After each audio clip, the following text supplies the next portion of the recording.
નમસ્કાર દર્શક મિત્રો, ન્યૂઝમેન્ટ ચેનલમાં આપ સૌનું હાર્દિક સ્વાગત છે। મુખ્ય સમાચાર જોતા પહેલા એક નજર કરીએ આજની હેડલાઇન્સ પર।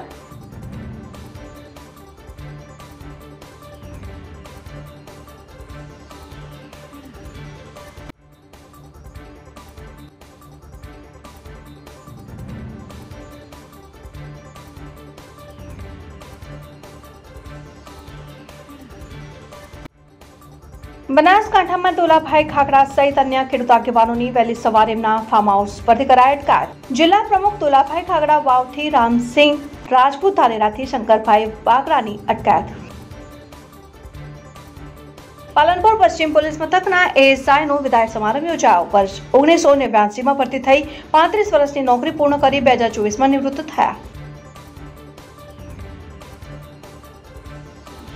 જિલ્લામાં કોંગ્રેસમાં બેનર ઉતારી લેવામાં આવતા કોંગ્રેસ દ્વારા ચૂંટણી પંચને રજૂઆત કરાઈ। જિલ્લા મહિલા કોંગ્રેસના પ્રમુખ સહિત કોંગ્રેસના આગેવાનો કલેક્ટર કચેરી ખાતે આવી પહોંચ્યા। ડીસામાં વડાપ્રધાન નરેન્દ્ર મોદીની જાહેર સભામાં સૌપ્રથમ પહોંચ્યા ઠાકોર સમાજના અગ્રણીઓ। મોદીને આવકારવા માટે થનગની રહ્યા છે ઠાકોર સમાજના આગેવાનો। પાંથાવાડા ખાતે ભારતીય જનતા પાર્ટીની ગરબા પ્રચાર ટીમ આવી પહોંચી હતી। સાઉન્ડ સિસ્ટમ સાથે ભાઈઓ અને બહેનોની પ્રચાર ટીમે ગરબા રમી લોકોમાં અનોખું કુતૂહલ ઊભું કર્યું। હવે જોઈએ મુખ્ય સમાચાર વિગતવાર। બનાસકાંઠામાં દોલાભાઈ ખાગડા સહિત અન્ય ખેડૂત આગેવાનોની વહેલી સવારે એમના ફાર્મ હાઉસ પરથી કરાઈ અટકાયત। બનાસકાંઠા ડીસામાં વડાપ્રધાનની સભા પહેલા જિલ્લાના ખેડૂત આગેવાનોની વહેલી પરોઢે અટકાયત કરવામાં આવી। વહેલી સવારે આકથડા પોલીસ દ્વારા જિલ્લા પ્રમુખ દોલાભાઈ ખાગડા વાવથી રામસિંહ રાજપૂત ધાનેરાથી શંકરભાઈ વાગડાની અટકાયત કરવામાં આવી। ખેડૂતોના પડતર પ્રશ્નો જેમાં ખેડૂતોને પોષણક્ષમ ભાવ માટે C2+50 સ્વામીનાથન રિપોર્ટ અનુસાર ટેકાના ભાવ મળી રહે અને ખેડૂતોને સંપૂર્ણ કર્જમાંથી મુક્તિ માટેની મુખ્ય માંગણીને લઈને ઘણા સમયથી લડત લડી રહ્યા છે। વધુમાં દોલાભાઈ ખાગડાએ જણાવ્યું હતું કે સરકાર ખેડૂતોથી ડરી રહી છે, એટલે ખેડૂત આગેવાનોને પોલીસને આગળ કરી નજરકેદ કરીને કાર્યક્રમ કરવા પડે છે। કેન્દ્ર સરકાર દ્વારા ઉદ્યોગપતિઓના લાખો કરોડો રૂપિયા માફ થતા હોય તો એ જ નિયમથી ખેડૂતોને પણ કર્જમાંથી મુક્તિ કરવા જોઈએ। અમારી યોગ્ય માંગણીઓ સંતોષવામાં નહીં આવે તો અમે લડ્યા છીએ અને આગળ પણ લડતા રહીશું। અમીરગઢના ટેરીથી મહાદેવ્યા ગામ વચ્ચે ટ્રેક્ટર અને રિક્ષા વચ્ચે અકસ્માતમાં એકનું ઘટના સ્થળે કમકમાટું ભર્યું મોત નીપજ્યું। અમીરગઢ તાલુકાના ડેરી ગામ અને મહાદેવ્યા ગામ વચ્ચે રિક્ષા અને ટ્રેક્ટરનો અકસ્માત સર્જાતા રિક્ષા ચાલકનું ઘટના સ્થળે કમકમાટી ભર્યું મોત નીપજ્યું। અકસ્માત સર્જાતા ઘટના સ્થળે લોકોના ટોળા ઉમટી પડ્યા। મહાદેવ્યા ગામ તરફથી ડેરી ગામ તરફ પૂરપાટ જઈ રહેલ ટ્રેક્ટર રિક્ષાને અથડાતા અકસ્માતમાં એક વ્યક્તિનું ઘટના સ્થળે મોત નીપજ્યું। એક બાલગઢ તરફથી રિક્ષા ઉમરકોટ તરફ જતા અકસ્માતમાં એક વ્યક્તિને કાળ ભરખી ગયો હતો। અમીરગઢના ડેરીથી મહાદેવ્યા ગામ વચ્ચે ટ્રેક્ટર અને રિક્ષા વચ્ચે અકસ્માતમાં એકનું ઘટના સ્થળે કમકમાટી ભર્યું મોત નીપજ્યું। ટ્રેક્ટર અને રિક્ષા વચ્ચે અકસ્માત સર્જાતા એક વ્યક્તિને કાળ ભરખી ગયો। અકસ્માત સર્જાતા 108 અને સ્થાનિક પોલીસને જાણ થતા ઘટના સ્થળે આવી પહોંચ્યા હતા અને સ્થાનિક પોલીસે મરનાર વ્યક્તિની લાશને પીએમ અર્થે ખસેડી વધુ તપાસ હાથ ધરી છે। પાલનપુર પશ્ચિમ પોલીસ મથકના એએસઆઈનો વિદાય સમારંભ યોજાયો। વર્ષ 1989માં ભરતી થઈ 35 વર્ષની નોકરી પૂર્ણ કરીને 2024માં નિવૃત્ત થયા। પોલીસ ખાતામાં સારી કામગીરીને લઈ 2011માં રાષ્ટ્રપતિ ચંદ્રકથી નવાજવામાં આવ્યા હતા।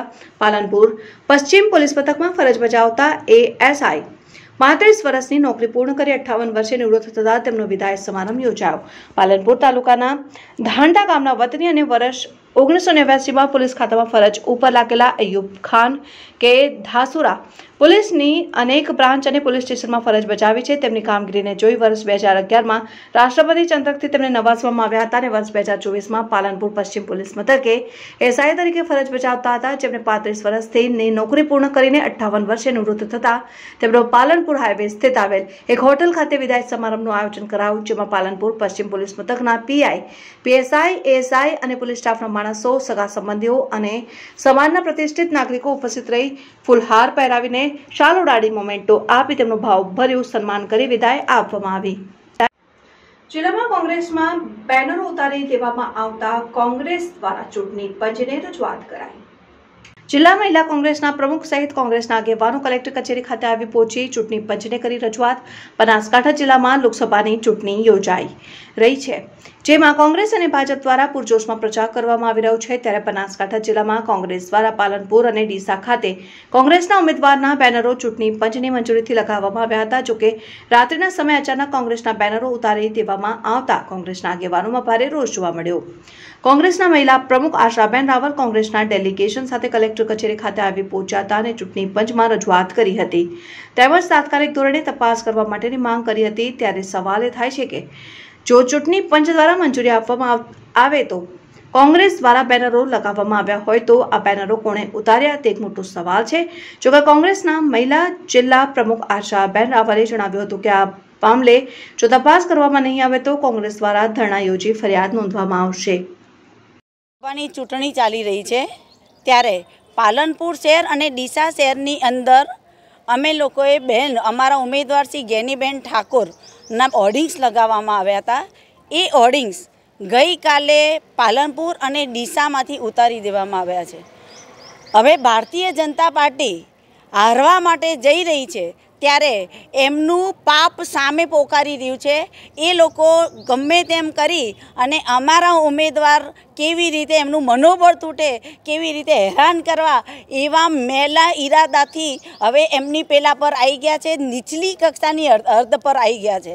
ગઈકાલે જે હોર્ડિંગ્સ લગાયા એની અમે કાયદેસરની મંજૂરી લીધેલી હતી, એમ છતાં એ લોકોએ હોર્ડિંગ્સ ઉતારી દીધા છે। અમે લોકોએ અત્યારે અમારા સૌ પાલનપુરના આગેવાન દ્વારા ચૂંટણી પંચમાં રજૂઆત કરી છે કે આ હોર્ડિંગ્સ શું કારણથી ઉતારવામાં આવ્યા છે એ અમને એનું કારણ આપો અને જે એજન્સીએ કે સરકારી તંત્રએ જો હોર્ડિંગ્સ ઉતાર્યા હોય તો એની સામું એને ખોટી રીતે જો ઉતાર્યા હોય તો એની સામે અમે ફરિયાદ દાખલ કરીશું, કાયદેસરની કાર્યવાહી કરીશું અને ભારતીય જનતા પાર્ટીની જે તાનાશાહી અત્યારે ચાલી રહી છે એની સામે અમે લોકો અવાજ ઉઠાવીશું। બેલડી તેરાસર નજીક બ્રિજ પરથી ટ્રેલર નીચે પલટાયું, સદનસીબે મોટી જાનહાનિ બનતા ટળી। મળતી માહિતી મુજબ મંગળવારના બપોરના સમયે રાજસ્થાનના ઉદયપુરથી ટાયર ભરીને આવી રહેલ અને મુન્દ્રા તરફ જઈ રહેલ ટ્રેલર ચાલકે રોંગ સાઈડમાં આવી રહેલ છગડાને બચાવવા જતા સ્ટેરિંગ પરનો કાબુ ગુમાવતા બીજ પર લાગેલ સ્ટ્રીટ લાઇટ, ઇલેક્ટ્રિક પુલ અને પાઇપ રેલિંગ તેમજ દિવાલ તોડી ટ્રેલર નીચે પટકાવું। ઘટનાની જાણ થતાં રાહદારી વાહનો અને લોકોના ટોળે ઉમટ્યા, જ્યાં સ્થાનિક લોકો 108ને અને બિલડી પોલીસને જાણ કરી હતી। ટ્રેલરના ડ્રાઈવરના ગરદનના ભાગે ઇજાઓ થતાં 108 દ્વારા બિલડી સામૂહિક આરોગ્ય કેન્દ્ર ખાતે સારવાર અર્થે ખસેડાયો, જ્યાં વધુ સારવાર અર્થે ડીસા હોસ્પિટલ ખાતે ટ્રેલરના ડ્રાઈવરને ખસેડવામાં આવ્યો। ઘટનાની જાણ બિલડી પોલીસને થતાં ઘટના સ્થળે બિલડી પોલીસ અને Mudetha national highway toll plaza staff લોકો દોડી આવી ઘટના સ્થળે પહોંચી ટ્રાફિક જામ હળવો કર્યો હતો। જોકે સદનસીબે મોટી જાનહાનિ બનતા ટળી હતી। જોકે ઘટનાને લઈને બિલડી પોલીસે અકસ્માતે ગુનો નોંધી વધુ તપાસ હાથ ધરી છે। ઘટના સ્થળે લોકોના ટોળે ઉમટી પડ્યા હતા અને ટ્રેલરને ભારે નુકસાન થયું હતું। ડીસામાં વડાપ્રધાન નરેન્દ્ર મોદીની જાહેર સભામાં સૌપ્રથમ પહોંચ્યા ઠાકોર સમાજના અગ્રણીઓ। ડીસામાં વડાપ્રધાન નરેન્દ્ર મોદીની જાહેર સભામાં સૌપ્રથમ પહોંચ્યા ઠાકોર સમાજના અગ્રણીઓ। મોદી આવકારવા માટે રહ્યા છે થનગની ઠાકોર સમાજના આગેવાનો। ડીસામાં ઠાકોર સમાજના આગેવાન ભરતજી ધૂંક, ખેડૂત અગ્રણી કમરજી ઠાકોર સહિતના આગેવાનો સભા સ્થળે પહોંચ્યા। મોદીને આવકારવા માટે સભાની શરૂઆતના 5 કલાક પૂર્વે પહોંચ્યા ઠાકોર સમાજના આગેવાનો। આજે આપણા પનોતા પુત્ર અને ગુજરાત ભારતના યશસ્વી વડાપ્રધાન મોદી સાહેબ જ્યારે ડીસાની નગરીમાં પધારી રહ્યા હોય તો પહેલાં તો અમે એમને આવકારીએ છીએ અને તમામ ખેડૂતો પીએમ સાહેબને એક આહાડા મેની જેમ રાહ જોઈને બેઠા હતા એ આજે મોટી સંખ્યામાં અહીંયા ઉમટી રહ્યા છે અને ખરેખર ખૂબ આનંદ અનુભવી રહ્યા છે, કારણ કે મોદી સાહેબે આ વિસ્તારને ખૂબ જ ઘણું બધું આપ્યું છે। જળ સંચય હોય, જળ સંકટમાંથી જળ સંચય બનાવ્યું છે, નર્મદાના પાણી પણ આપ્યા છે વિસ્તારને અને ઘણી બધી યોજનાઓ થકી બનાસકાંઠા જિલ્લાને હરિયાળી ક્રાંતિ અને સમૃદ્ધિના પંથે લાવ્યો છે। એટલા માટે ખેડૂતો ખૂબ આનંદ અનુભવી રહ્યા છે અને આજે એમને આવકારવા માટે થનગની રહ્યા છે। મોદી સાહેબની સભામાં સૌથી પ્રથમ આજે બનાસકાંઠામાં જ્યારે ઉત્તર ગુજરાતના પનોતા પુત્ર અને ભારતના યશસ્વી વડાપ્રધાન આવી રહ્યા છે ત્યારે એમને આવકારવા સમગ્ર જિલ્લામાંથી સવારે 9 વાગે ઠાકોર સમાજના આગેવાનો મોટી સંખ્યામાં આવી રહ્યા છે અને સૌને પહેલાં ઠાકોર સમાજના આગેવાનો, સરપંચો, ડેલિગેટો મોટી સંખ્યામાં કાર્યકર્તાઓ અમને આવકારવા આવી રહ્યા છે। સાથે અમારા ઠાકોર સમાજના સેલિબ્રિટી ખેડૂત કમરજી પણ આવકારવા અમને આતુર છે અને આખો બનાસકાંઠા જિલ્લાને હરિયોળા કરવાવાળા મોદી સાહેબ જ્યારે બનાસકાંઠામાં આવી રહ્યા ત્યારે થરાદ ધાનેરા કે પાકિસ્તાન થરાદની રાજસ્થાનની બોર્ડરથી લાખોની સંખ્યામાં કાર્યકર્તા અહીંયા મોદી સાહેબને આવકારવા આવી રહ્યા છે અને થનગની રહ્યા છે। ડીસામાં વડાપ્રધાન મોદીની સભા પૂર્વે જ આખલાનો આતંક આખલો તોફાને ચડતા બે રાહદારીઓને અડફેટે લીધા। ડીસામાં ચૂંટણીના માહોલ વચ્ચે વડાપ્રધાન નરેન્દ્ર મોદીની જાહેર સભા યોજાવાની છે તે અગાઉ જ નવા બસ સ્ટેશન વિસ્તારમાં આખલાએ આતંક મચાવતા બે રાહદારીઓને અડફેટે લેતા લોકોના જીવ તાળવે ચોંટ્યા હતા અને પાલિકા દ્વારા ઢોર પકડવા કોન્ટ્રાક્ટરની ટીમને મોકલવામાં આવતા 1 કલાકની મહેનત બાદ આખલાને પકડી બાંધી દેવાયો। ડીસા શહેરમાં રખડતા ઢોરોનો ત્રાસ યથાવત રહ્યો છે। ચૂંટણીના માહોલમાં વડાપ્રધાન નરેન્દ્ર મોદી આવવાના હોય સમગ્ર તંત્ર એલર્ટ છે। ઠેર ઠેર પોલીસ બંદોબસ્ત ગોઠવાયેલો છે અને આવા માહોલમાં ડીસાના નવા બસ સ્ટેશન વિસ્તારમાં એક આખલો બેકાબુ બનતા આતંક મચાવ્યો હતો અને આખલાએ બે રાહદારીઓને અડફેટે લેતા વાહનો પાડી દેતા લોકોના જીવ તાળવે ચોંટ્યા હતા અને ભયનો માહોલ સર્જાયો। આ અંગે ડીસા નગરપાલિકાના ઢોર ડબ્બાના કોન્ટ્રાક્ટર કે દેસાઈ સહિત પશુ પકડતી ટીમ ઘટના સ્થળે પહોંચી હતી અને 1 કલાકની મહેનત બાદ આખલાને પકડીને બાંધી દેવાતા સ્થાનિકોએ રાહતનો શ્વાસ લીધો હતો। શહેરમાં વારંવાર રખડતા પશુના ત્રાસને લઈ તંત્ર સામે શહેરીજનોમાં ભારે આક્રોશ જોવા મળી રહ્યો છે। બનાસકાંઠામાં આવતીકાલે વડાપ્રધાન નરેન્દ્ર મોદીની ચૂંટણી સભાની તૈયારીઓના ભાગરૂપે અને અસામાજિક તત્વો પર લગામ રાખવા માટે ડીસા શહેર દક્ષિણ પોલીસ દ્વારા ફ્લેગ માર્ચ યોજાઈ। લોકસભાની ચૂંટણીને આડે હવે ગણતરીના જ દિવસો બાકી છે અને વડાપ્રધાન નરેન્દ્ર મોદી ત્રીજા તબક્કાના ચૂંટણી પ્રચારના શ્રી ગણેશ ગુજરાતમાં બનાસકાંઠા અને ડીસા ખાતેથી કરવાના છે, જેના માટે ડીસામાં આવતીકાલે વડાપ્રધાન નરેન્દ્ર મોદીની ચૂંટણી સભા યોજાનાર છે, જેને લઈ પોલીસ દ્વારા ચુસ્ત સુરક્ષા વ્યવસ્થા માટેની તૈયારીઓ ચાલી રહી છે। તે અંતર્ગત ડીસા શહેર દક્ષિણ પોલીસ દ્વારા પણ ફ્લેગ માર્ચ યોજાઈ। ડીસા શહેર દક્ષિણ પોલીસ મથકેથી શરૂ થયેલી ફ્લેગ માર્ચ શહેરના મુખ્ય માર્ગો ઉપર ફરી હતી। અસામાજિક તત્વો પર લગામ રહે અને શાંતિ ડહોળવાના પ્રયાસો કરતા લોકો કાબૂમાં રહે તે માટે ફ્લેગ માર્ચનું આયોજન કરાયું, જેમાં પોલીસ અને બીએસએફના જવાનો મોટી સંખ્યામાં જોડાયા। પાંથાવાડામાં સાઉન્ડ સિસ્ટમ સાથે પહોંચી ગરબા પ્રચારની ટીમ।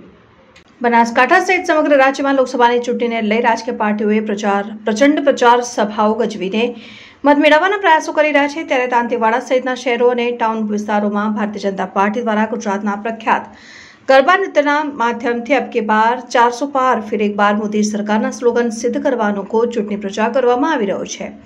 આજે પાંથાવાડા ખાતે ભારતીય જનતા પાર્ટીની ગરબા પ્રચાર ટીમ આવી પહોંચી હતી। સાઉન્ડ સિસ્ટમ સાથે ભાઈઓ અને બહેનોની પ્રચાર ટીમે ગરબા રમી લોકોમાં અનોખું કુતૂહલ ઊભું કર્યું હતું। પ્રચારની ગરબા ટીમને જોવા લોકોના ટોળે જોવા મળ્યા હતા।